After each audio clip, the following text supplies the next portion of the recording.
أجمل رسالة يا جماعة قريتها بتعليق.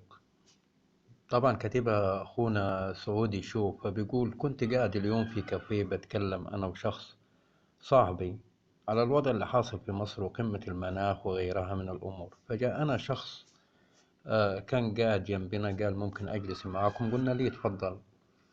قعد معانا، قلنا أنا سوري وعارف إن في حاجات كتيرة يلزم تصحيح والوضع كتير صعب في مصر، لكن صدقوني ده أفضل بكتير من إنك تضيع بلدك أو تخرب بلدك أو تفقد أخ وعيلة وأسرة وأولادك، أو إنك تكون منبوذ في العالم كله. إلا أم الدنيا هي احتوتنا كسوريين، ولكم في القلب وفوق الرأس مكانة كبيرة يا أعظم شعب. إياكم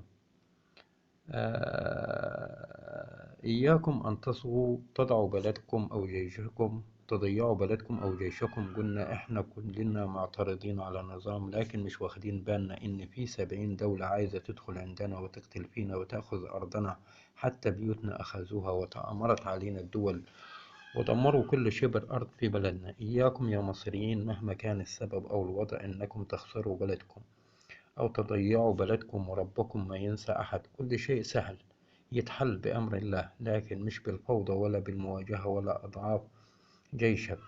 وقاعد يكرر كلمة إياكم تضيعوا بلدكم حوالي دقيقتين، وهو قاعد يقول إياكم تضيعوا بلدكم. وقتها بس حسيت يعني إنه ما يكونش ليك وطن وبلد وأرض وناس وأهل وعايش وسطهم. يعني إيه ما يكونش عندك جيش قوي يقدر يحمي بلدك من أي تآمر أو تدخل في بلدك؟ يعني إيه لازم تحافظ على جيشك مهما كانت السلبيات؟